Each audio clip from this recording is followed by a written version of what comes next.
Hello বন্ধুরা, কেমন আছো? সবাই নিশ্চয়ই ভালো আছো। আজকে শরতের একটা মিষ্টি বিকেল।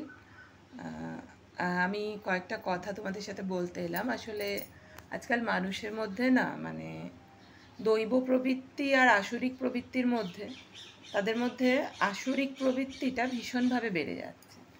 আর আমাদের মধ্যে যে দৈব প্রবৃত্তি সেইগুলো না ভীষণভাবে কমে যাচ্ছে। যার ফল আজকে আমরা প্রত্যেকেই সমাজে বিভিন্ন ঘটনার মাধ্যমে দেখতে পাচ্ছি। এই রিসেন্টলি যে ঘটনাটা ঘটেছে সেটা তো আসরিক প্রবৃত্তি অত্যন্ত বাড়ার ফলে এটা হয়েছে।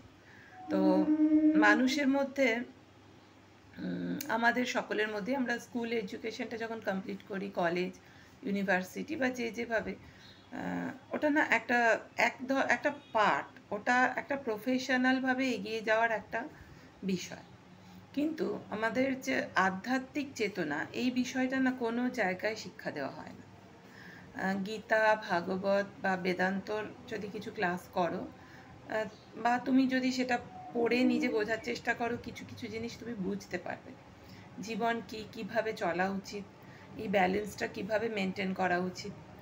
আর তা না হলে আসরিক প্রবৃত্তি কিছু সাময়িকভাবে ভালো তো লাগবে, কিন্তু তুমি নিজে সেটাকে যদি আইডেন্টিফাই করে ব্যালেন্স করতে না পারো, তখন তুমি যে পাটা তোমার হড়কে যাবে, সেই বিষয়টাকে তুমি নিজের থেকে তুলে আনতে পারবে তো? এটা আমার একটা কোয়েশ্চেন।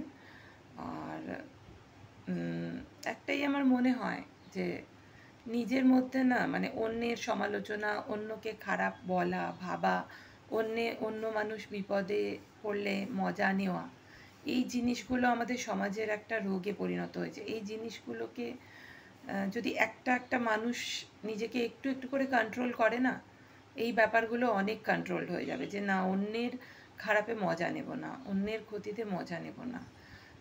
কারণ ঈশ্বর সব কিছুটা দেখে। নিজেকে যদি তুমি স্বচ্ছ রেখে বাঁচতে পারো না, দেখবে তুমি একটা ঐশ্বরিক আনন্দ পাচ্ছ। এটা তুমি আমাদের জীবনে তো কর্মটাই ধর্ম, তো প্রত্যেকটা কর্ম একটু ভেবে করা উচিত, একটু বুঝে প্রত্যেকটা কাজ করা উচিত। তাহলে দেখবে যে তুমি অনেকটা সুন্দরভাবে জীবনটা চালনা করতে পারছো। আর প্রতিদিন যদি একটা মানুষ বা একটা পশু পাখিকে অর্থ দিয়ে হোক, বা যখন অর্থ দিয়ে পারছো না, শ্রম দিয়ে হোক সাহায্য করো, সেই অভ্যেসটা তৈরি করো, এটা না তোমার জীবনে অনেক রিটার্ন এনে দেবে। এটা আমি নিজে